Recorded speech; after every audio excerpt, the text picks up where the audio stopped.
What to do about the Missoula Mercantile. Good morning, everyone. It's Montana Morning. Congratulations, you made it. It's Friday, the Ides of April, if you will.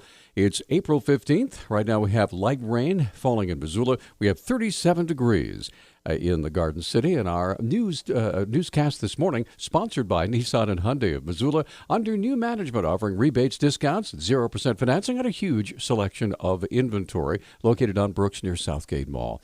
Our top story this morning, what to do about the Missoula Mercantile. Yet another tense meeting last night with the Historic Preservation Commission at the City Council chambers after City Attorney Jim Nugent called out 5 of the commission members to recuse themselves from the vote due to bias. This audio courtesy of NBC Montana. There's a public expectation that when they have to go before public bodies for review with respect to something that affects their basic private property rights, and it's a land use decision, these land use decisions should get a fair review. 4 of the 5 members refused to withdraw from the meeting last night. Public comment included blistering words from Bob Brown, former head of the Historical Museum of Fort Missoula. If the city can purchase a water company, finance the development of a mall, and support an entire new complex of development at the old Fox Theater, which, by the way, includes 2 new hotels for downtown, the city can certainly support the true preservation of its only history. Brown compared the attitude of Missoula County to that of the city. I'm very thankful that I worked for Missoula County and with its great respect for county history. If the city had control of the Historic Museum at Fort Missoula, it would now be an industrial park. Missoula has one history. Don't lose it. In the end, the commission put off the vote until May, something the current owner of the building pleaded with them not to do in his testimony as the clock is ticking on his company's nearly $30 million investment. A man accused of killing his wife and 2 of her relatives in a tiny Montana town has told authorities a stranger must have broken into the house they shared and shot the victims. The claim from 39-year-old Robert James LeCoux was contained in an affidavit released yesterday by Carbon County Attorney Alex Nixon. Authorities allege LeCoux shot his wife's sister, and brother-in-law April 5th in Belfry before fleeing. He was arrested in Washington State 3 days later. LeCoux's public defender in Washington has not responded to requests for comment. Nixon says LeCoux will not fight extradition to Montana to face those charges. National Crime Victims Week is being observed in Montana with gatherings hosted by Attorney General Tim Fox, including several victims who told their stories before government officials in Missoula yesterday. Fox said the opportunity to hear stories from victims in their own words is invaluable when crafting policies that'll help put criminals behind bars. We hope to learn a lot here today. We hope that others will continue the dialogue and talking about whether or not we're getting the justice for victims of crime that they so deserve, but also helping them move along and heal, giving them in love and compassion. Missoula County Attorney Kirsten Papp said she has greatly expanded service to crime victims since her term began. We've gone from what was historically a one-person job to I've got 7.5 full-time employees now doing nothing but working with victims of crime. We are seeing increased reporting numbers, which is very encouraging, and we're also seeing increased prosecution rates as well. All the victims who came to speak to the officials were women, and many spoke of the difficulty of working through the criminal justice system. Montana officials will continue to look at the potential effects of a major coal mine near the Wyoming border, despite sponsor Arch Coal's bankruptcy and its suspension of the 20 million ton a year project. Regulators want to determine to what extent stream beds need to be protected from the mining at the site near Ashland.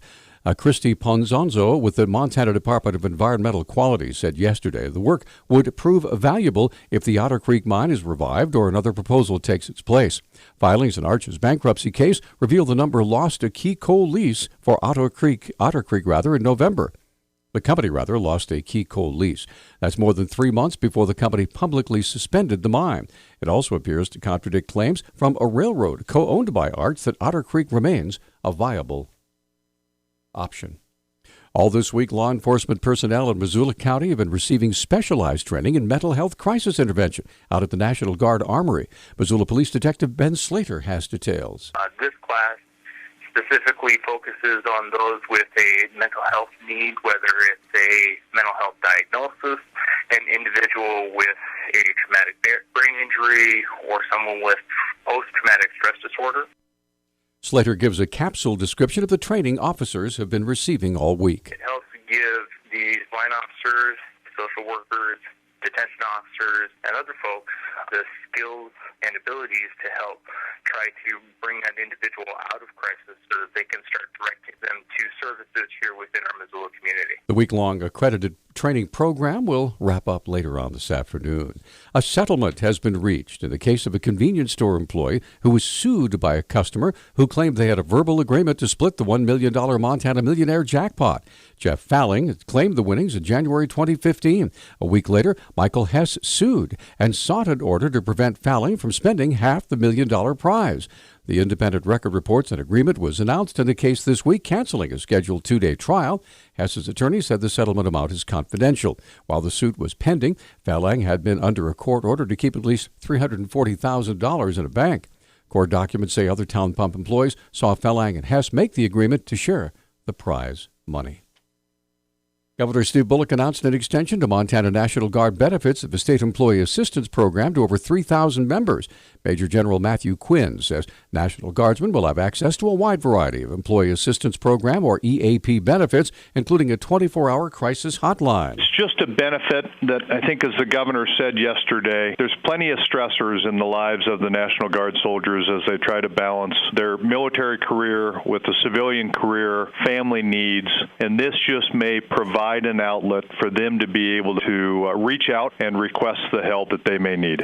Quinn said it makes a great deal of sense to extend these benefits to his full-time employees. For the bulk of my force, I don't know what type of benefits they have out there, and this gives them benefits that the state employees do. For the bulk of my force, with a question on whether they have that coverage or not, it made a lot of sense to provide this, and at the same time, go ahead and provide those services to the full-time employees for one reason. The program is effective as of May 1st. Finally, wording for an initiative that would issue as much as $200 million in bonds for Montana-based biomedical research has been approved, meaning officials can begin gathering signatures. The Great Falls Tribune reports Montanans for Research and Cures can now begin collecting the over 24,000 signatures needed to qualify for the initiative on the November 8th ballot. The initiative would call the issue of up to $200 million in bonds over the next 10 years. The funds would go to research into brain diseases and disorders and mental illness. Our News Talk time now, 6:12. Newstalk, KGVO. Missoula's official weather station. A wintry mix of rain and snow showers possible today. High temperatures will be in the low 50s. Tonight, patchy areas of fog. Saturday and Sunday's forecast calls for a good deal of sunshine with highs in the 70s by Sunday. I'm meteorologist Brooke Foster for KECI 13.